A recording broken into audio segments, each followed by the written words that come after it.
All right, welcome back, everyone. We are ready for our second part of our Lunchtime Learning Extended Edition. If you didn't catch our first session this morning, we are recording both of these and they will be made available on stopRED.org either later today or definitely by tomorrow, along with slides and resources that were shared. After this session, I will put a link for the survey in the chat. Please make sure that you complete that. That's important for our funding to continue. If you're requesting CLE credit, also the code is 790489. And I am going to introduce our next speakers for the impact of past and present issues on today's youth. We have Dr. Juanita Cleaver Simmons. She currently serves as our RED consultant for the Missouri Juvenile Justice Association. She is Senior Diversity Consulting Partner with Atlanta-based Talent Management Consultants, LLC. She specializes in training and designs for diversity, equity, climate, workplace civility, and inclusion. She is the former Vice President of DEI at Northwest Missouri State University. She was awarded Emerita Associate Professor at the University of Missouri-Columbia, where she served in the Educational Leadership and Policy Analysis Division of the College of Education. She is a very important part of MJJA, and I appreciate working alongside her for the past couple of years. We also have Dr. Summer Johnson. She is a licensed clinical psychologist who specializes in the assessment and treatment of children and families. She earned her Bachelor of Science degree from Truman State University in Kirksville, Missouri in 1998 and earned her Master of Arts degree from the Georgia School of Professional Psychology in Atlanta, Georgia in 2001. She completed her doctorate in clinical psychology with an emphasis in marriage and family therapy in 2006 at the Forrest Institute of Professional Psychology in Springfield, Missouri. She has served on the board of the Missouri Psychological Association as the Student Affairs Chairperson and the Diversity Chairperson. She has worked primarily within the nonprofit sector, with much of her time being spent within federally qualified health centers working with families of color. She has supervised psychological trainees and medical students, serving as a mentor to practicum students, interns, and postdoctoral professionals within St. Louis City and St. Charles County.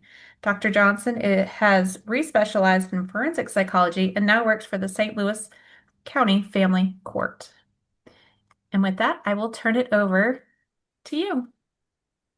Thank you, Liz, for that introduction. As she said, I'm Dr. Summer Johnson. I'm a clinical psychologist with the St. Louis County Family Court. Dr. Juanita Simmons will present her portion of this talk immediately after my presentation. We hope to create for you all a safe space in which we can discuss sensitive subject matter related to race and trauma. Please also note that as presenters of color, there is some level of trauma triggered within both of us as we give this presentation, as we and most people of color have experienced every injustice we will present this morning.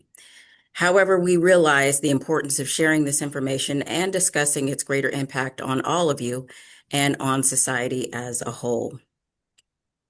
It is our hope to receive your participation with this conversation, and we will try to leave time for you to do so at the end of our presentations.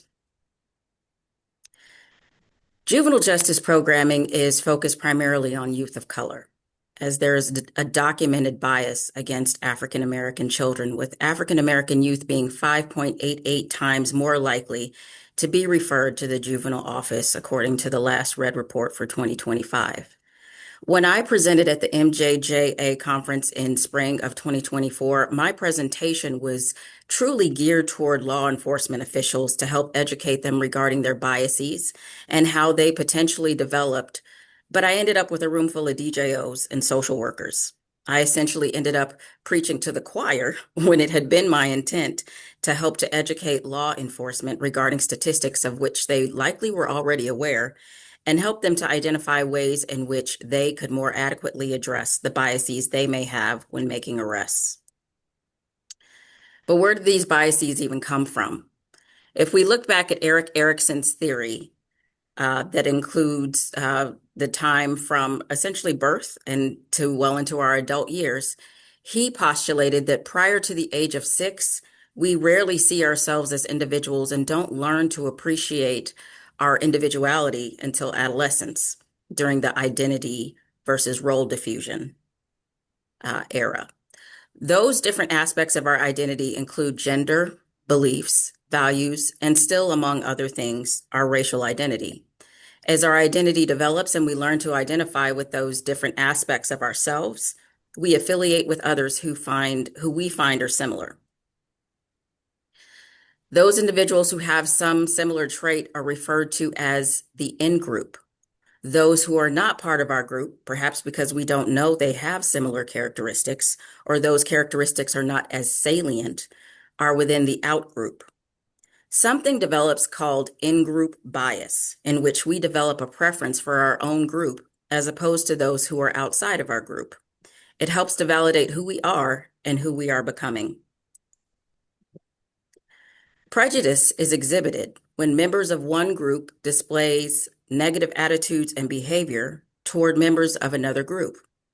Antagonizing the other group leads to the creation of stereotypes, prejudice, and discrimination. Race can be one of the more salient groups with which one identifies and how one identifies others. When in and out groups are focused on race, racial socialization, which is the process by which children and adolescents learn attitudes about their race and other races, teaches teenagers the positive aspects of their in-group.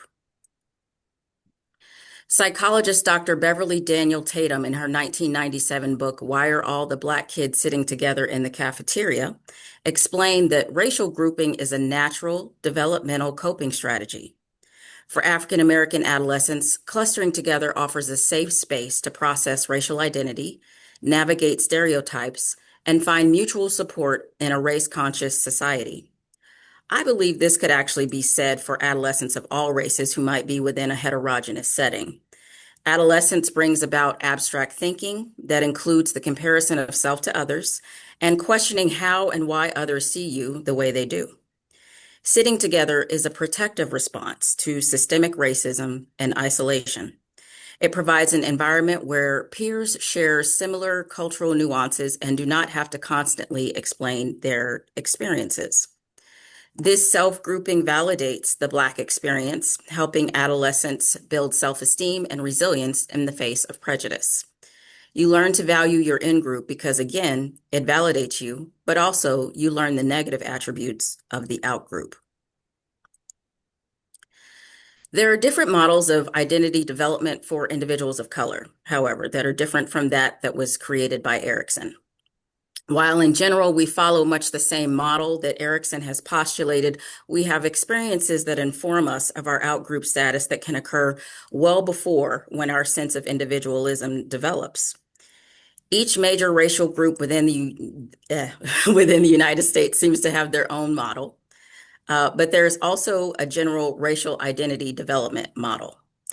The early stages of this model outlines preferences for the dominant culture, followed by a period of dissonance in which the view of the dominant culture starts to change. There is usually a triggering event that forces the individual to acknowledge the impact of racism. I literally added this slide just before this presentation was made as I came across this picture last night on social media, and I thought it might help to set the scene for the story that I am actually about to share with you regarding my first experience with finding out that I was part of an out-group.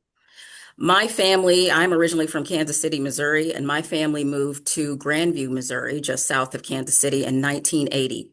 When we moved there, we were one of only two Black families on our block. The other Black family, interestingly enough, had their backyard fenced in with a chain link fence, and all the other yards were just open so that all of the children on our block, and there were quite a few of us, could all just come out of our back doors and go into essentially this very large field and all play together, playing football, hide and seek, red light, green light, that type of thing, enjoying one another and having a good time. So again, we're just one of two families on the block that are African American. My father explicitly let me know, you are not supposed to go outside unless your brother is with you. But shoot, I was a big girl. I could do what I wanted. At least I thought. So there was one day when my parents were not home. My brother was not home, but we do also have an older sister. And she was at home keeping an eye on me, or at least she was supposed to. And I heard the kids outside playing, and I definitely wanted to join them. And at the time, honestly, I couldn't have been any more than 4 years old. So I was wanting to go outside by myself and play with these neighborhood children. And she said, no, I don't think that's a good idea. You need to stay in the house. So when she seemed to be distracted, and she must have been thoroughly distracted, I snuck out the back door and I went and played with the neighborhood children. And the other African American child in the neighborhood also was not there. So I was the only Black child outside. So we were playing our games, having a good time. I'm honestly at the age of 4, not really knowing what to do, but just following them and running around and just copying what they do.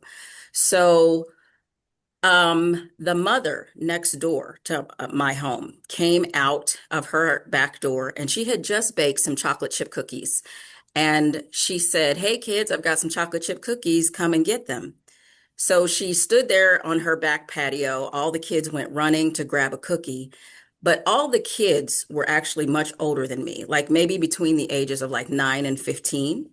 And so the height at which she held the plate was much higher than what I could reach. So I was jumping up and down, trying to be able to reach a chocolate chip cookie and couldn't do it. And so I was saying, I want one, I want one, I want a cookie. Her husband came running out of his home and said, get your black ass out of my yard. I'm like 4. Um, and I was terrified at this white man having come and yelled this in my face. I didn't know what else to do, so I ran back inside my house, crying hysterically. My sister, of course, heard me, um, scolded me for being outside in the first place, but was like, we got to tell mama and daddy what happened. So my mom got home, and that's when I knew I was going to get my whooping because I shouldn't have been outside. But my mother was very compassionate, and she was like, no, this isn't okay. We have to tell your dad what happened. And that's when I knew I was going to get a whooping. If daddy had to know, it was a wrap. So my father came home from work, and my mother shared with him what happened as I hid behind the grandfather clock, hoping he wouldn't see me. Um, but he told me to come here, and he was like, I'm going to go talk to the guy next door. My dad seemed to be gone for maybe about 20 minutes, and he came back and he was very somber. And he was like, we've got to build a fence. So my father, within that same week, had a 6-foot wooden fence built around our backyard. And he put up also a play set for me with a swing and a slide. And he said, you have to now stay back here to play. You can't go outside the fence to play with the other kids. And he gave that same edict to my older brother, who had been enjoying the time playing with the kids too, but I think was just very shocked at how my family ended up being regarded as a result of my going outside by myself. So I would go out to play in the backyard and I would hear the voices behind me and I would look through the slits of the 6-foot fence and watch the kids and watch how much fun they were having and wishing that I could be a part of it. But I couldn't because I didn't know until, shortly before that exactly what a bigot was and that we just happened to live next door to one of them. My brother, when he would have to mow our lawn, would also have to mow the outside of the fence. And he had not originally been doing that. But the man yelled at him when he saw him mowing our yard, saying, you need to be mowing outside the fence because that is also your property. But if you step 1 foot outside of your property line, I'm going to be standing there to kick your ass. So every time my brother went to mow the lawn, the white man next door was outside watching him, creating a very uncomfortable experience for all of us. And so I had an experience, my family had an experience in which the color of our skin, and for me, the color of my skin, made me feel threatened. and as such changed my previous perception of white people in general. I was, again, four at the most when this occurred, so it was well before when Erickson theorized my identity might form. I realized I was part of a group that was not well accepted, and this sent me into a protective mode.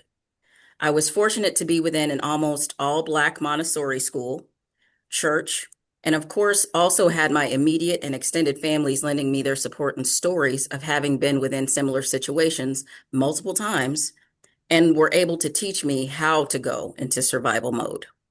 My story and experience were being reinforced by the stories and experiences of my family and friends. Our perception of others is influenced by our own experiences, biases, prejudices, and cultures. So it's very possible for us to have vastly different perceptions of others. Research suggests that implicit racial prejudice and stereotypes affect perception. For instance, several studies have demonstrated that non-Black participants identify weapons faster and are more likely to identify non-weapons as weapons when the image of the weapon is paired with the image of a Black person. Furthermore, white individuals' decisions to shoot an armed target in a video game is made more quickly when the target is Black.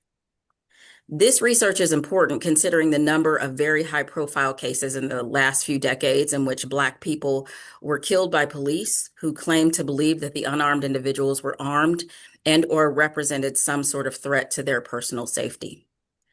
There's also something called the General Social Survey that is used annually to assess the attitudes of Americans. And in 1990 and 1994, it was used to interview a representative sample of some American adults, and the results indicated that 49% of respondents considered Blacks to be violence prone, compared to only 18% of whites. We develop attributional biases, systematically misjudging the reasons behind our own and others' behavior that serve our in-group. When we assign negative attributes to others, we are learning prejudice and are more likely to engage in discrimination. The superiority of in-groups and the inferiority of out-groups has been present for a very long time. One could even consider the founding of this country. What had been a European out-group came here and settled to create a new home. They encountered Native Americans who had been here, but the Europeans were convinced of their own superiority, dominating this out-group by engaging in colonization, racism, and genocide regarding Native Americans as savages. Africans were brought to this country and sold, expecting to be subservient to this now in-group. Following the Civil War, groups like the Ku Klux Klan utilized terror to overturn Reconstruction and disenfranchise newly freed African Americans. Widespread violence, including the destruction of thriving Black economic hubs like what happened in Tulsa with the race massacre in 1921, terrorized communities and fueled the Great Migration. Education, voting, and property rights have been limited, and there was a focus on segregating African Americans from the greater white populace. Modern data shows that racially motivated violent extremists, specifically white supremacists, make up the most lethal and predominant threat in the United States. These individuals often target demonstrators, religious institutions, and minority groups because of their racial or ethnic makeup. In the 1790s, Asian immigrants to the United States were denied property rights. The Chinese were banned from immigrating to the United States for over 60 years. 120,000 Japanese Americans, two-thirds of which were actually United States citizens, were placed within internment camps in the wake of Pearl Harbor during World War II. Let's not forget what has happened in recent years with the scapegoating of the Chinese, thereby all Asian Americans, due to the generalizations, another cognitive shortcut we make, the generalizations made about this population with regard to the COVID-19 pandemic. Injustices against Latinos by non-Latino Americans range from historical mass deportations and segregation. We were just talking about ICE and what's happening with that, to ongoing structural racism in healthcare, wages, and the justice system. These injustices have happened for generations and have led to what is referred to as generational trauma, which is the psychological, behavioral, and biological transmission of unresolved trauma from one generation to the next. It occurs when the invisible emotional wounds of past generations who might have experienced enslavement, systemic inequality, and structural racism shape the beliefs, coping mechanisms, and nervous system responses of their descendants. The diagnostic criteria for PTSD includes an individual having experienced or witnessed a traumatic event. Exposure to stories from the past, specifically those related to your in-group, the response to those stories by revered ones, and the repetition and reinforcement of those stories can lead to a hypervigilance of the environment that can potentially lead to trauma. If you have a close friend or family member who is or has been incarcerated, or if individuals in your in-group have had negative interactions with law enforcement, the reinforcement of those stories leads to reinforcement of the belief that you could potentially experience a similar situation and raise your anxiety related to the potential for your experiencing the same. Despite high lifetime prevalence of PTSD, sufferers of color frequently go without treatment. Cultural expectations about stoicism, fear of being perceived as weak, and mistrust of the medical system deter them from seeking help. Other types of trauma experienced by non-white communities that can be experienced simultaneously, meaning all these traumas can occur at the same time in lots of different ways. But these include community violence, high exposure to gun violence, homicides, and gang activity in underinvested neighborhoods, ongoing exposure to systemic oppression, racial profiling, and high-profile instances of police brutality have fostered hyper-awareness and chronic stress. Many African Americans living in socioeconomically disadvantaged urban areas report trauma exposure levels similar to those growing up in active war zones. A conversation that could and should be had at a later time by the justice system is how the economically disadvantaged came to have a need to protect their assets using violence the way that they do. Community violence is most often associated with African American communities, but I think back on Asian American communities who experienced this around the time of COVID-19, with 6 women at a nail salon murdered, and other attacks made upon them by white supremacist groups. And of course, what is happening with a lot of immigrants related to ICE currently. Adverse childhood experiences are another form of trauma. These include abuse, neglect, and disruptive household challenges, such as living with domestic violence, substance abuse, or mental illness, which can negatively alter brain development and cause lifelong physical and mental health issues. Higher rates of ACEs and neighborhood disorder significantly elevated the risk of severe post-traumatic stress disorder symptom severity and hinder recovery after physical injuries occur.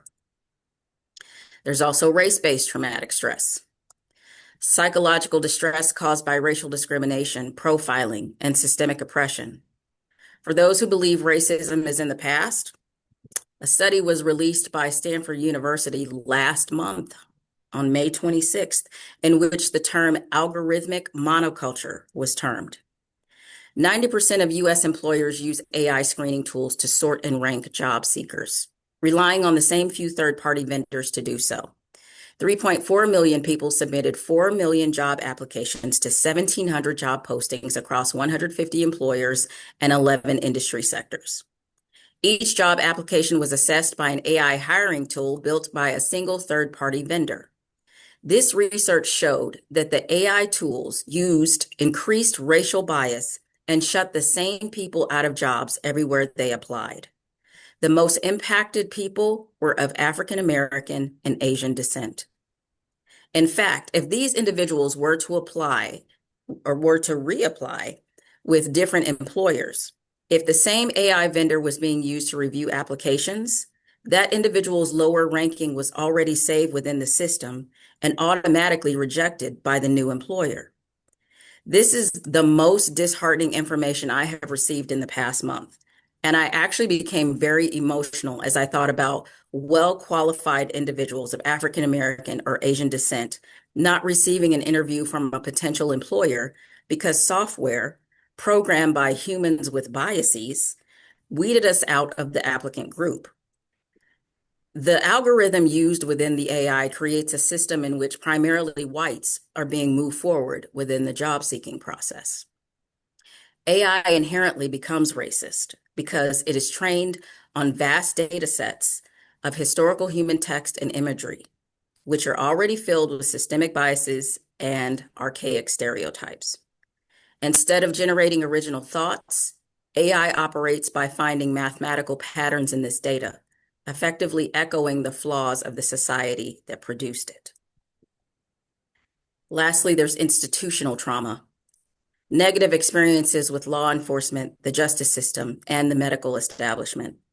As stated at the beginning of this presentation, African American adolescents are 5.9 times more likely to be referred to the juvenile office than their white counterparts.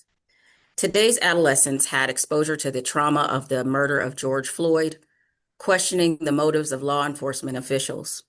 In 2014, Eric Garner passed away at the hands of law enforcement in a similar fashion. Today's adolescents have either observed and or participated in public demonstrations to bring about justice and have had to engage in very frank conversations with their peers and other supports about how best to conduct themselves.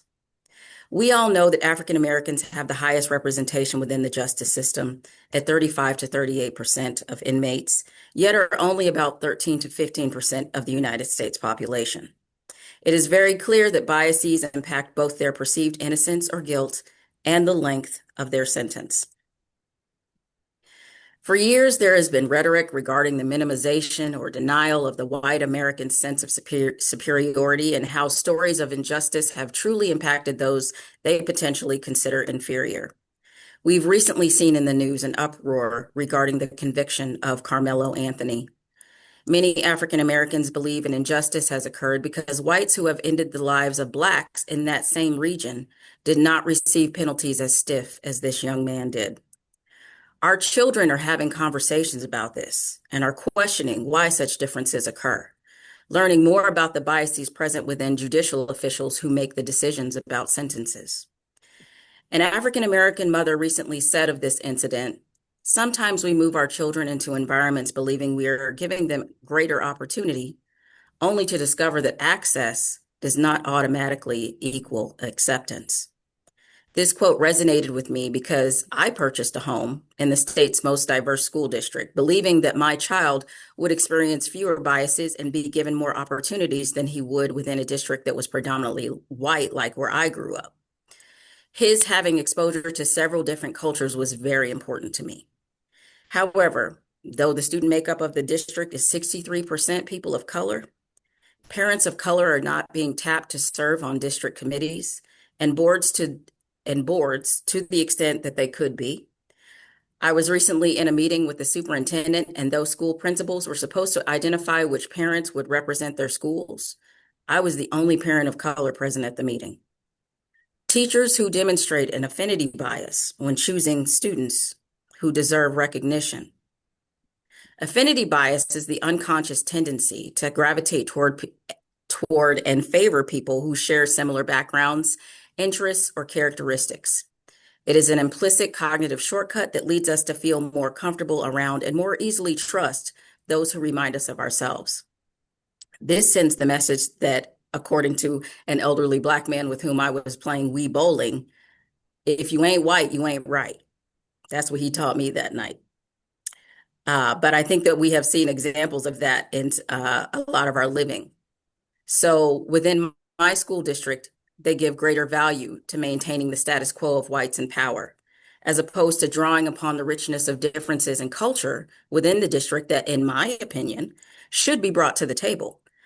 I've watched this lead to the systemic oppression of both children and parents, but I must be fair. All cultures can benefit from affinity bias, and individuals may gravitate towards settings where someone with similar characteristics is in power. Much of my presentation focuses on race, but other components of culture include ethnicity, religion, creed, sexual orientation, and disability status. Juveniles who do not identify as heterosexual find themselves being targeted by both peers and authority figures, including their parents, who have a hard time accepting their chosen lifestyle. They can be ostracized, sometimes creating a conundrum for medical professionals who do not engage in gender-affirming care. They may receive harsh criticism from members of the community who do not approve of their playing on sports teams with their preferred gender. They may be bullied by their own peers for not ascribing to the gender they were assigned at birth. Adolescents are also grappling with their faiths, wanting to choose practices in which they can best express themselves. These practices may differ from that of their families. I recently had to mediate a conversation between my mother, who proudly touted having raised all of her children to attend the Baptist church every Sunday, even though I don't right now, but don't tell her. But mediating an argument between her and my son, who, attempting to take heed of national politics, he decided that he didn't want to be Christian because of the values he perceived Christians to hold. So we had a conversation about the spectrum of any particular affiliative group and how the way that we practice Christianity was different from that he kept hearing about in the news with his peers, in class, and on social media.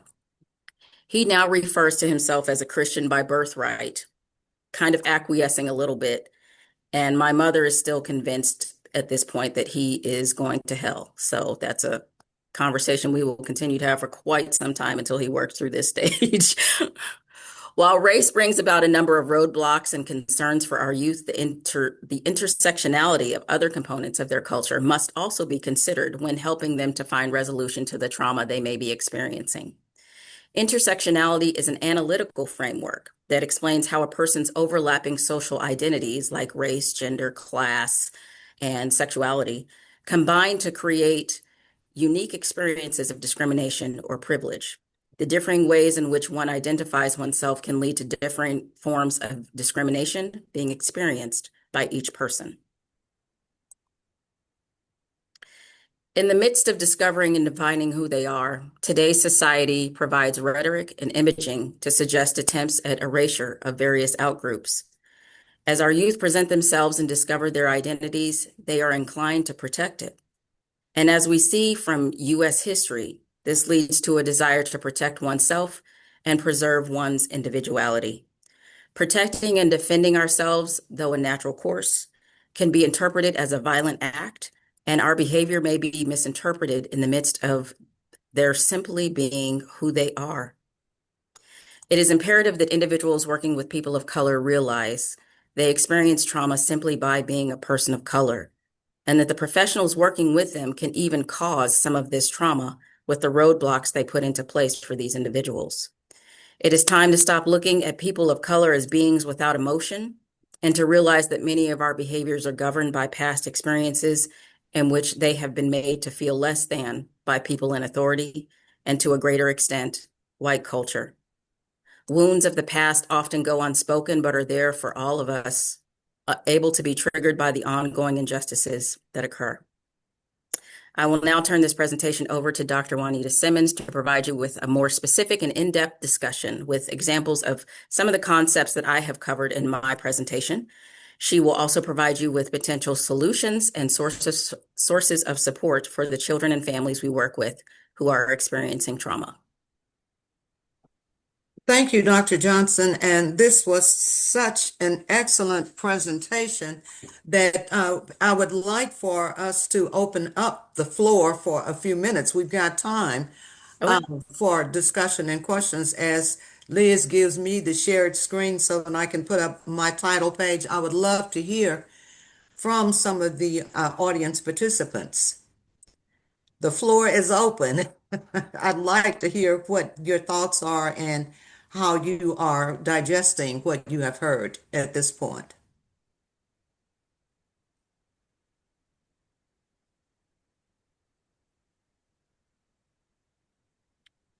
Okay, do I have the shared screen, Liz? Yes, ma'am. Okay. I don't see it. Oh, here we go.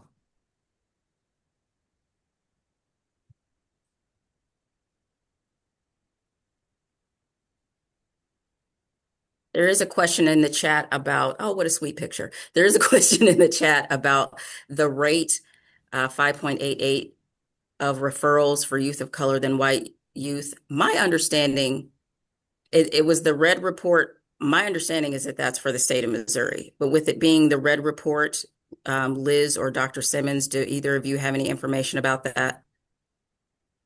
And That shout number, out to the 16th Circuit in Kansas City. That's where I'm from, but go ahead. I was just going to say that number sounds like it's specific to the St. Louis County. Oh, it Um, might, that you're sure right. You absolutely are right. That was a St. Louis County document. the state of Missouri, we've typically been around the number two, so we're twice, Black youth are twice the rate of white youth at being referred, and we've been at that for, the past 10 years. So, Mhm. Okay, am I on the screen? yes. Okay. Thank you for that excellent presentation. And I'd like to say good morning to everyone. We appreciate your attendance here today and your ongoing support for MJJA and for the lunchtime. And kudos to Liz for coordinating such an exceptional platform today with our guest, the Galt Center, and Dr. Johnson, who is phenomenal. Appreciate you so much. And the St. Louis County with Rick and his staff. We pull on them and many of you, so we appreciate this so much. Today, my presentation actually focuses on three areas, discussion questions. And I did because we're going to be posting these slides and we use these for repeated instruction. I kept as much of the wording on it, so don't be frightened by how much is on this, but I thought some of you may again want to refer to it and all of the references involved. I'm going to, in order to see my full screen, I'm going to rid myself of the photos of my participants. So Liz, be sure to, cue me in if there are comments or thoughts there. My three questions today, framing this part two, are one, what, if any, might be the effects of social media on today's youth behavior? And two, what, if any, might be the effects of racism and racial mythology on the behavior of Black and Brown youth? And what, if any, might be the effects of rap music on the behavior of our youth today? Um, and going to question number one, the question is asked, does social media have anything to do with teen violence? And according to some of the research, and specifically that of the Youth Endowment Fund, they say social media does not independently create the juvenile violence, but it acts as a powerful catalyst. It provokes things. Looking at this, we found out that there's such a widespread exposure to violence that through social media, particularly those kids between the ages of 13 and 17, 70% report encountering real world violence on social media in the past year, and that they see 56% of footage of fights. And we know that as they record these fights with their cell phones and post them, that this creates more problems because it becomes number one, threats of physical harm.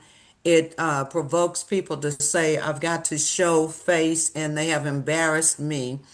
But what is happening with this is they get all of these hits on that, thousands of hits. Everybody's watching the fight that's been recorded. And it causes then the increase in other areas protecting themselves. So they also see in this social media a lot of the weapons, 35%, 1 in 9 looking at knives and machetes. So gang related material too. There are three major pathways linking social media to juvenile aggression. It accelerates, as I just said, the real world conflict by making arguments public. It encourages aggressive behavior to gain online clout. And so they prove themselves and get street credits and the type of clout. And we're looking at kids 13 to 17 and where there's a lot of peer pressure.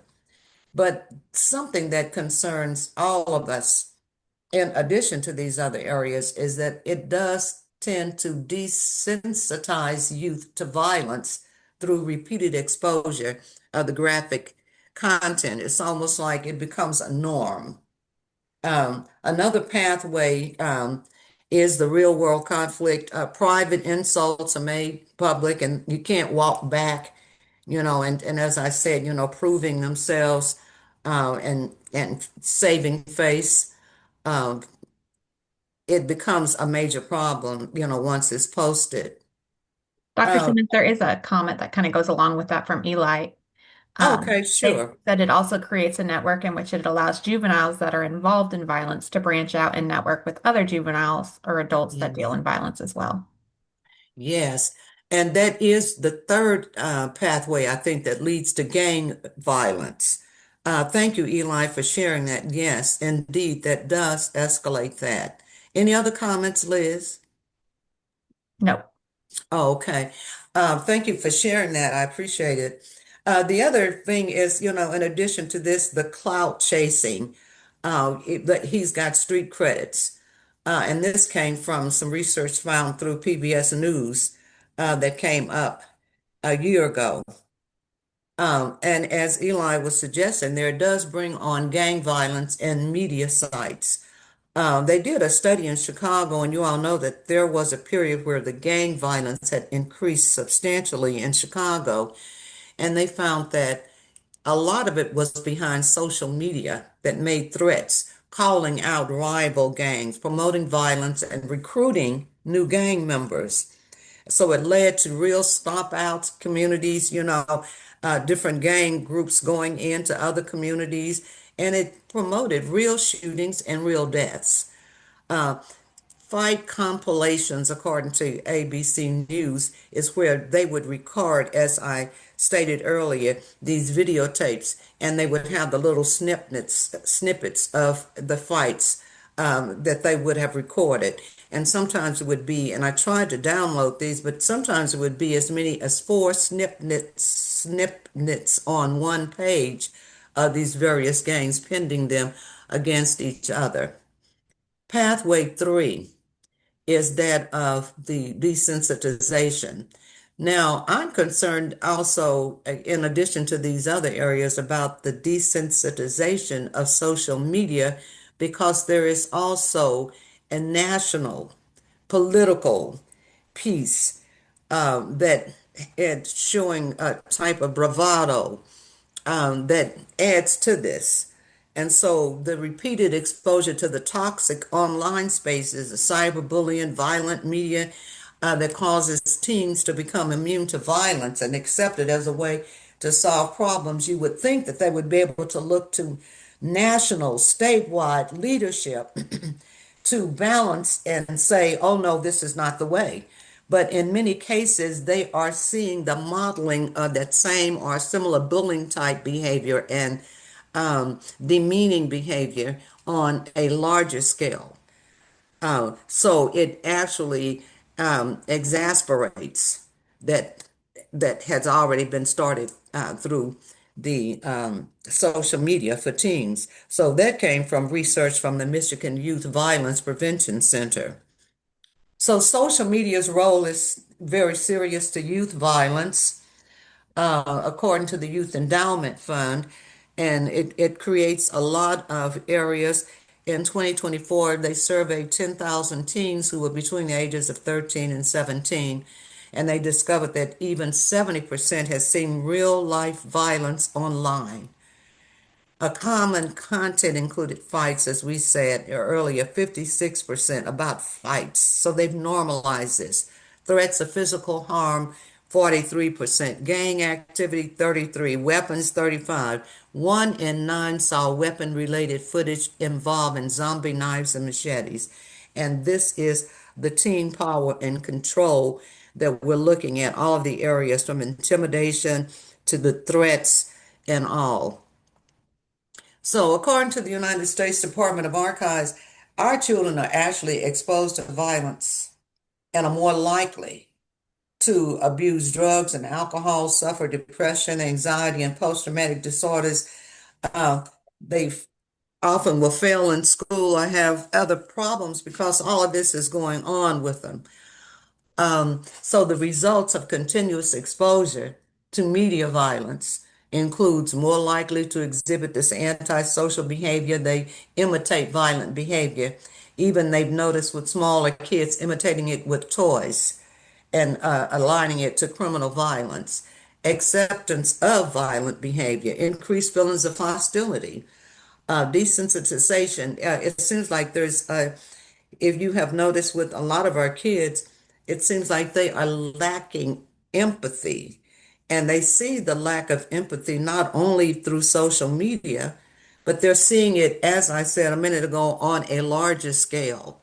So it results into violence to solve the problems. This is how you solve your problems. Go and get a gun. So some of the recommendations, and we'll do others at the end, but those recommendations include, first of all, with social media, understand how the teen's information is shared online. There are certain platforms that resell information, and they list these children's age, their locations, for future sales and for promoting more. And so that's one thing our kids need to understand. And then parents, if they can actually adopt a multi-pronged approach to the media, look at time limits, monitoring, the supervision of it, and modeling themselves. One person said, even adults, I think it was Annie E. Casey Foundation in their study, said that adults need to limit social media themselves, even to have a time limit, so many hours a day. Anything that keeps a child from sleeping 8 hours is a major threat too, as well as the influence that this has in other areas. So we need to monitor this and navigate other resources, social, positive resources that you can put in the place of this. Ask questions of the young people. Have weekly discussions about it. Form hypothetical questions about situations online. Model that yourselves and don't bring your tables to your table, these phones, and yourselves as parents and professionals. Looking at question number two, uh, what might be the effects of racial mythology, racism and racial mythology on the behavior of Black and brown children? Dr. Summer Johnson has done an exceptional job looking at even the impact of the past and the epigenetic trauma, the generational trauma passed down from racism, and sharing her own story. I don't know of any African American adult who has lived in America, or any person who has lived in America, because as she stated a minute ago, if you look at just the last 10, 15 years of a child's life, what would the average 17-year-old have experienced in actually witnessing everything from Floyd on down to Breonna Taylor on down? And this is a part of their development and the mindset. So to understand that the average person of color in America as a young teen, what has been something that has formed their memories, their childhood experiences. My childhood experiences, in addition to everything that has happened when I go back from, you just name all of the experiences with violence against people of color. I start with Emmett Till. And I was so young that um, my siblings could not believe that I remember looking at Emmett Till in the centerfold of Jet magazine as a child. And this has stayed with me. I think um, if we were to describe some of the experiences of people in my age who experienced Jim Crowism in America, from schooling and textbooks being, I can't even go into it without getting emotional. I just call it post-Jim Crow traumatic stress syndrome. And as I look at that, I feel for our younger generations because I had thought that by this time they would not have to experience this. But researchers from, and I looked at the Reach Institute because I wanted to know about this adverse childhood experience, why we talk about all of these other adverse experiences, but we don't elevate this part about racism. But there is some new research on that, and the Reach Institute does have some of that. But when we look at racism as a profound piece of adverse childhood experience, it does alter a child's developing brain and body.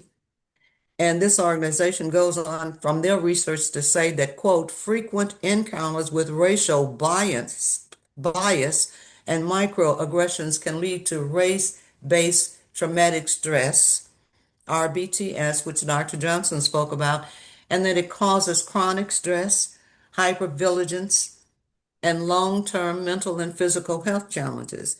But something that had not been mentioned in the past is that it has increased suicide in young African Americans. In 2024, the Reach Foundation found out, through their statistics that the increase of Black children committing suicide between the ages of 5 and 12 has been twice that of the white children. Dr. Brittany Irby, who is a child psychiatrist, has done studies in this. And she said even one ACE increases a person's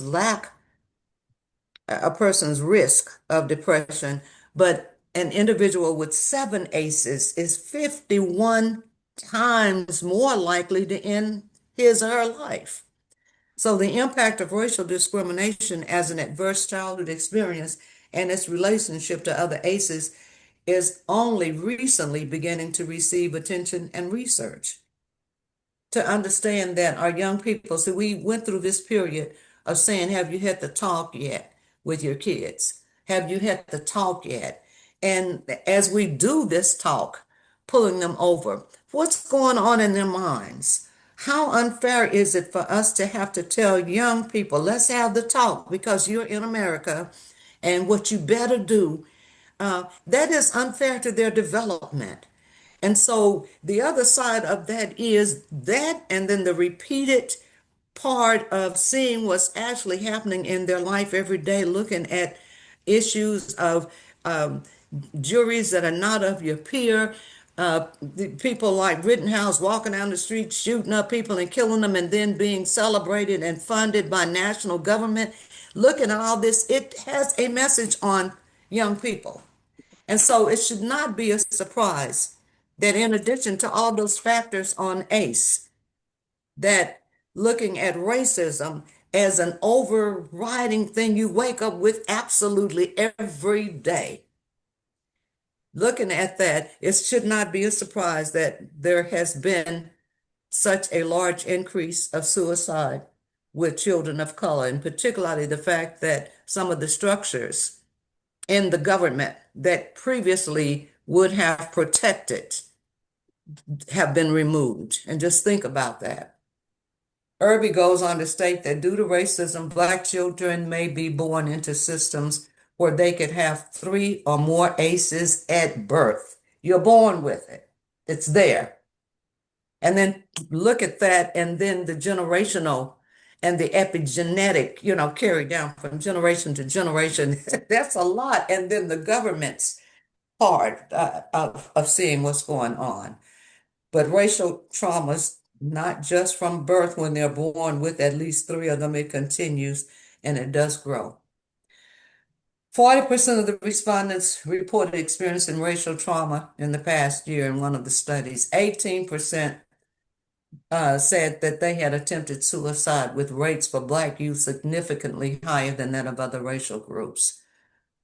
Our young people with multiple ACEs often struggle with emotion regulation, anger, executive functioning because of systemic racism, and I put this in bold print, and ongoing bias, rather than receiving treatment for their trauma and mental health conditions.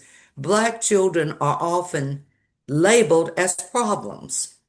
In elementary and high school, they are 3 times as likely to be expelled and 4 times as likely to face multiple suspensions.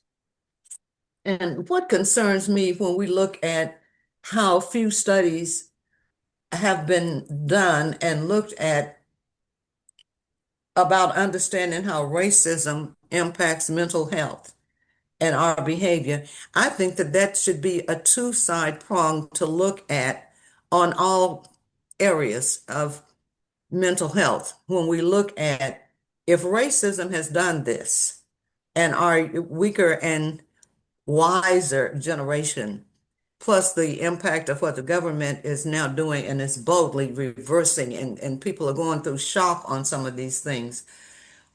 If we look at racism and finally accept that and say we need more research and we need to have more conversations about the impact of racism on mental health, we also need to look at the impact of racism as a psychopathic piece. What type of behavior, what type of person, if, for example, the child in the childhood of Dr. Summer, who would stand out there and tell a child, you better not come over. That's a psychopathic type behavior.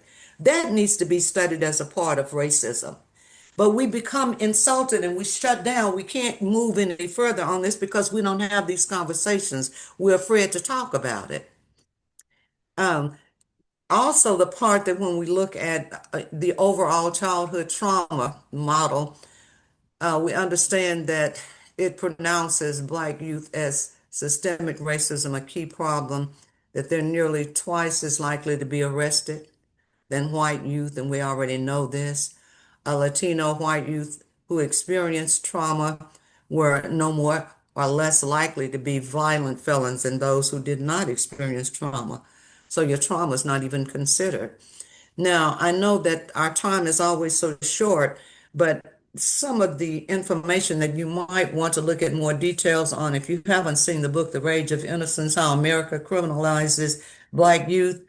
And I think that we have had quite a few um, encounters, MJJA, with Kristen Hennick. But this is her book, The Rage of Innocence. She's the director of Juvenile Justice Clinic, and she has a lot of information and research that talks about racism and the impact of it and our juvenile system and the criminalizing of Black youth in America and the history of this. So I encourage you all to do this. Um, some of the research she talks about from Dr. Goff shows that we often perceive Black youth as 4.5 years older than they actually are. So all of this matters when an officer is making a split-second decision, and that is called adultification. We've done a lot of work on adultification, where Black children are perceived as adults. The innocence is no longer there, and that's just a part of an American ethos. Nothing has changed to that point. That it, as Dr. Johnson has said, a lot of it is ingrained in the foundation of America and the behavior that we have had, and we don't want to talk about it. We keep suppressing it. We keep somebody might be offended. They may take it wrong. Oh, it's time for all of us as human beings looking at ways to serve adequately and equitably our children and their families. It's time for all of us to sit down and have these honest conversations and look at it and say together as professionals, what can we do about this? Because it's about all of us. And it's time for us to get serious about it and kind of put on our big girl and big boy undergarments and say we've got to dig into this and work on it and stop being so easily offended. Because this does affect the brain. When we look at post-traumatic stress syndrome and the disorder caused by trauma, and we look at the way that racism also adds to this trauma, we need to understand that there is a developmental thing that we need to look at. Higher reasoning, executive functioning, the brain, the prefrontal cortex, the functions of it, and how we actually unknowingly add to the damage of the development of children by not confronting this. Liz, is there anything that I need to look at because I'm not looking at the, Most of the comments have been in support.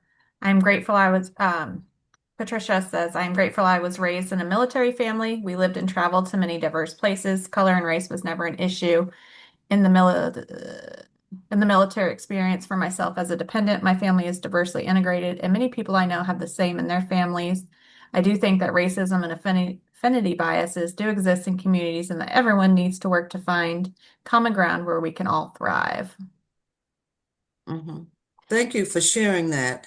Um, I came from military in three generations, and then my husband was Air Force, and we were at Shepherd Air Force Base. Now, one thing about it is a lot of times we think that because we're not directly experiencing something that others are not, and we assume that we are part of a type of a unity. And a lot of times it's because people don't have these open and honest conversations, the in-depth part of that. Um, and so it's good for us to believe and to strive for the type of unity where all people are the same and we're all in this together. But the truth of it is, if you're in America, I think that there's some other conversations that we need to be having. Um, and a lot of times we go along to get along. And, I commend people who have the strength to do that.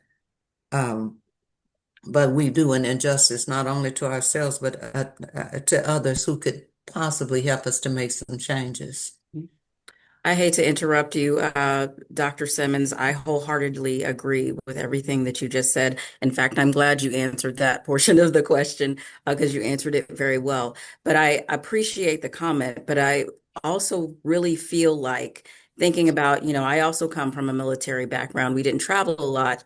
My father would go away, but he was a Coast Guard commander, as is my brother, who was in the picture with me, also a Coast Guard commander. I remember attending numerous military events for families. And I know that we now still have many friends who are in the military, including Tony Gant. If you have the opportunity, Google Tony Gant. She's a major in the Army who was denied a promotion because her promotion meant that she would have to stand directly behind Trump.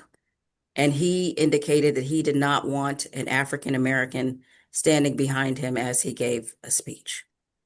And so, individuals of color, individuals who have experienced some type of bias within the military, see things through the lens of having experienced bias. And so, I'm happy that individuals are able to look at a situation and see, I really didn't see any problems. You're one of the lucky ones because there are those of us who do experience some type of bias, some type of injustice that makes it difficult for us to look at a situation and not see negative things that could be occurring. Mhm. I'm glad that you shared that, Dr. Johnson. We were having a conversation the other day. I was in Maryland, and the conversation was about, something similar to this is um, how people, some of the people who may be a part of a group, um, and they may be victimized and they give the impression to the others who are not a part of the victimization, who may not be of some um, supposedly protected class, whether it's, ability or whatever. They give the impression that there's nothing wrong. And I ask why would they do that? And another person says, number one, they sometimes convince themselves for the sake of survival. And then the term came up, the joy of survival. Um, so for the sake of survival and the sake of peace and unity, sometimes they don't admit it or show it.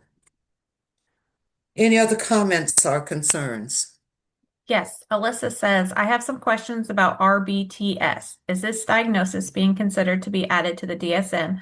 Why is it currently not? Is screening protocol different than PTSD? It seems like it's more leaning toward racial experiences. Um, than, the impact of racial experiences. You're talking about just general stress syndrome, is a broad thing. This is a specific kind, if that's what you're asking. It's dealing with race. So I Is that think what is that it, what she's asking? well, it looks like is the diagnosis being considered to be added to the DSM, and why is it not? Is there different screening protocol than PTSD? I don't know. Maybe some of you, Ivy is in the audience, and Dr. Summer and others who have backgrounds in psychology. I haven't heard of it. To me, it's just now being discussed as ACE. So other areas, I don't know how in depth they've gotten on this. I know that some years ago, when my uncle had had a racial experience and went to a psychiatrist. The psychiatrist literally buffed at him and told him, well, what's wrong with you? It was a white psychiatrist. What's wrong with you? Don't you know that this is, in other words, it's to be expected? What makes you think you're good enough to even be worthy of something more looked at into this experience? So I would like to know. That's an excellent question. Any knowledge on that? I genuinely don't have knowledge on it. I did want to speak to it though, in the Mhm. sense that I know that my experience has been that the ICD 9, 10, 11. I think currently we are on the ICD 11, which is what medical professions use, whereas psychiatry, psychology, mental health, we use the DSM. So I know that the ICD 11 is considered to be more advanced than the DSM. To my knowledge, race-based trauma is not yet included within the ICD Mhm. 11. But I also consider, there are new things that are like complex PTSD.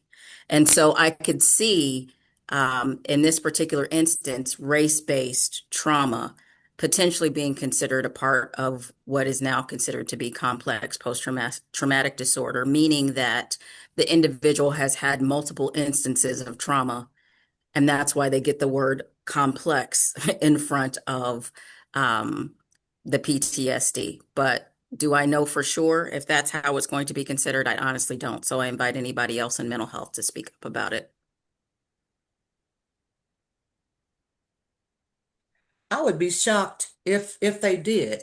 And one reason why is because it would require a justification of racism in America, which is a part of a foundation and an ethos. It would come as literally an admission of Hmm. something that's being denied and being put against the law to even try to address. Hmm. So, good luck with that. But I would kind of be surprised to find out that they would go into that type of in-depth um, discovery and rehabilitation and attention period to it because it would definitely require admitting that something exists that people are trying to deny doesn't exist. So, does that make any sense? Does to me. Okay. All righty. Any other thoughts or comments, Liz? That's it in the chat box. Okay, thank you. So when we look at all of this, the childhood trauma and racism as a part of traumatic stress and the suicide increase and all that, then we look at the justice system and we find that 71 of 95 people executed, which is 75% between the years of 2020 and 2024. And 32 of those with trauma were under the age of 25 at the age of the crime that led to their death sentence. So we're executing uh, people who have dealt with severe childhood trauma. And if you look at what I put down in the yellow down here, the relationship between ACEs and the justice system is further enhanced when focusing on how trauma impacted mental health issues can develop into more sustained personality disorders. Approximately 80% of the adult prison population meets the diagnostic criteria for antisocial personality disorder, which requires a pre-existing diagnosis of conduct disorder before age 15, emphasizing the long-term risk of violence and aggression resulting from these early childhood experiences. Now, if we look at the sudden increase of Black children between the ages of what did they say, 8 and 13, who are committing suicide, then although we see that disproportionate number of African Americans and brown in our prison system and those being executed, you're going to probably expect to see even more of an increase from those who are suffering from this, where this racism part has really become um, more of a depression than we would have suspected with our young people. And I know that social media has escalated it too, and being able to see these things before them and ongoing conversations with national support. So, yeah, the average Black and Brown Americans have experienced increased acts of nationally legalized racism that impact children, families, and the communities. And it's there. Um, when we look at, and we won't go through the history because Dr. Johnson has, but when we look at some of the issues and look at the disparities in even how decisions are made with criminal actions, I always think in terms of Rittenhouse's walking down the street with these big RK rifles and shooting up um, and wounded people. And he killed, what? I mean, he killed, I think, two people. Yeah, two men supposedly, doing racial unrest. He was given hundreds of thousands of dollars. He was awarded. He was celebrated. He was supported. And so was Zimmerman, who killed Trayvon Martin. Um, it shows and it has a message of something that cannot be erased in the minds of our young people who are seeing this. And then they turn around and they look at an all-white jury making a decision on a child. And it's an interesting thing. And it is a lot for children to be able to digest. And in addition to that, then here they are banning the books and having policies and laws against DEI. You're going to get fired if you talk about it. We're pulling all the books off that teach you anything about your own history and your own culture. What does that say to our children? Among 495 mainstream children's books analyzed, 88% of the depicted faces were identified as white, and 92% of the famous figures mentioned were also classified as white. The faces of Asian, Black, Latinx, and indigenous characters collectively accounted for only about 12%. Even books designed to promote diversity still featured over 50% white faces among 635 of these titles. Many of us saw during Biden's inauguration, we heard the beautiful speech by Amanda Gorman. That poem is now banned. When you look at that, and when we talk about the reinforcement of what our children are seeing, these are the types of headlines that you're seeing around. Slavery was an apprenticeship. It was an apprenticeship. It was training you. Go back to the 30s, U.S. power. Why use so many words? Why genocide? It's all right to be white. Diversity means fewer white people. All of this, the repetition of that. Can you imagine? So let's look at how Missouri has done, because a lot of this has become legalized and we've had bills on it. To know that between 24 and 25 DEI related bills, there were 23, and 8 of them were pro bills, 15 of them were anti-DEI bills. And we know that in some cases, funding was cut by organizations that had DEI, diversity universities, and all. There are studies on this. 21% decrease in DEI-related bills introduced in 2025 and 24. It goes on, and this will be posted and the House bills posted so that you can see how Missouri has done up to 25, and we will try to get the 26, any of that information posted with this as soon as we can get it.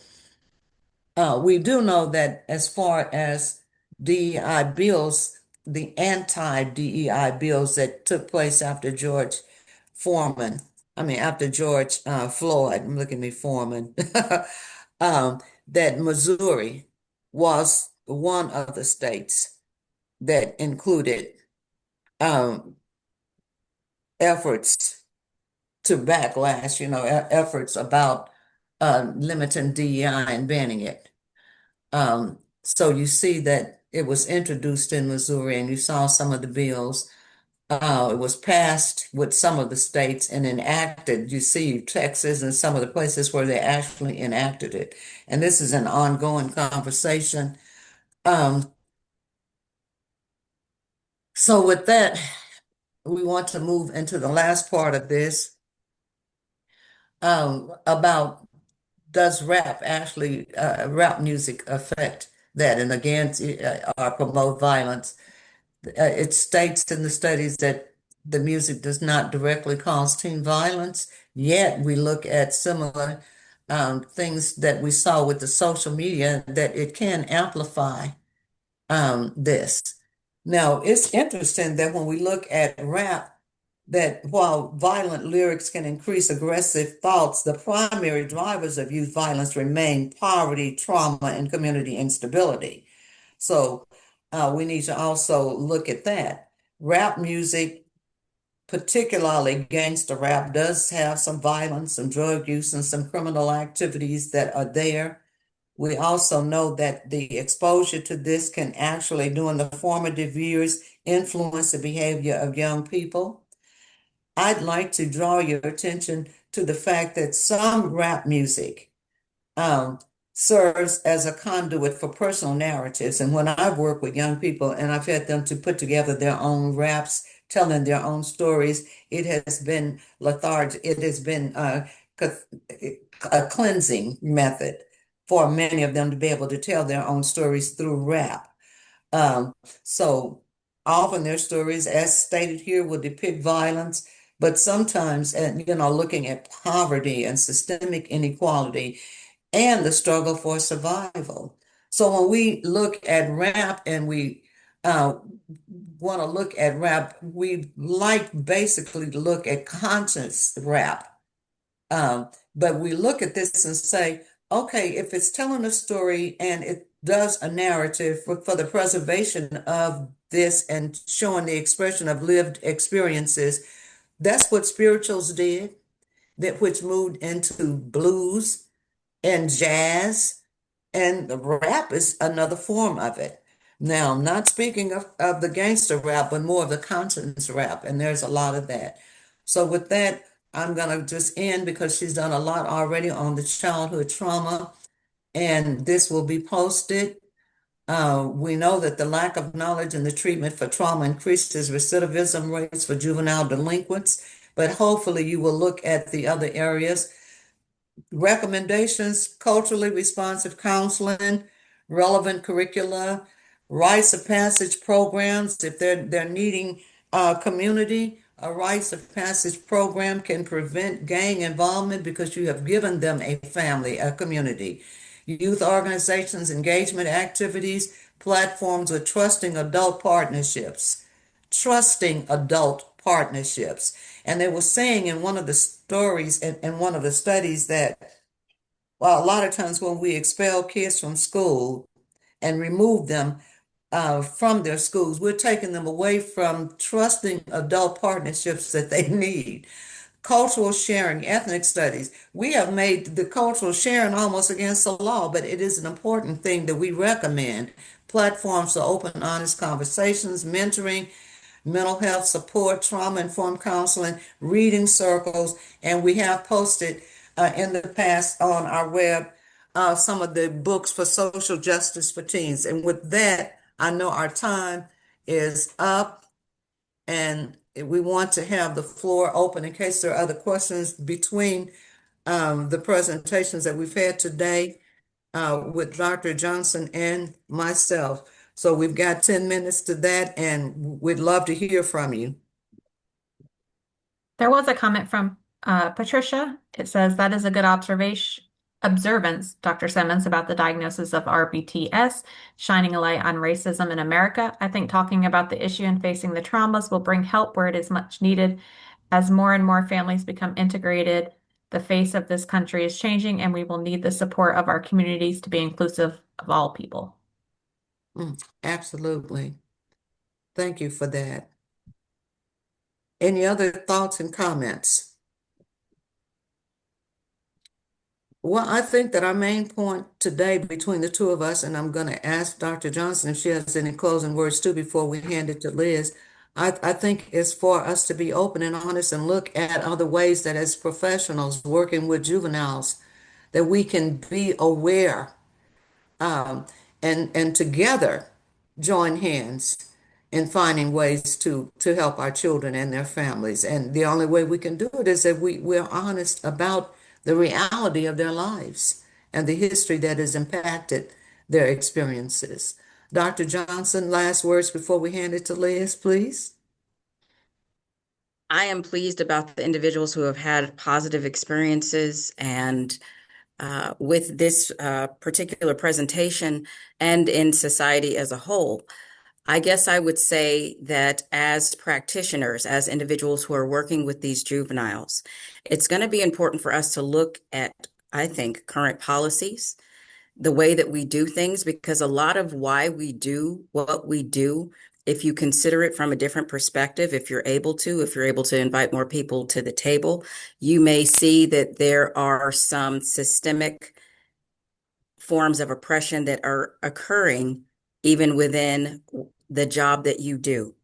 And so considering how it is that you can truly meet the needs of the families that you are serving, seeing how policies in place could potentially hurt them and keep them from making the forward progress that they need to make, I think is going to be imperative for us to be able to make the kind of difference that we would really like to make. Thank you. Thank you so much. And we appreciate your presentation today and for taking the time to be with us. Liz? Yeah, there's a number of comments thanking you both for a great presentation, important information you have shared today. Thank you, thank you, thank you.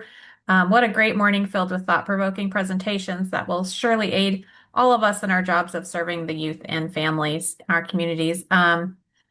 This was recorded, and as soon as I have everything uploaded and saved, I will get it put to stopred.org, along with the slides and all of the resources that were provided or shared today. If you can, join us next month. We will have more information on that to be shared soon. We're looking at like July 22nd. But again, I will send that information out, and always you can find updated information on stopred.org. I did put the link for the survey in the chat, so if you all could please take that, I'd really appreciate it. And thank you to our wonderful presenters. Thank you all. Take care.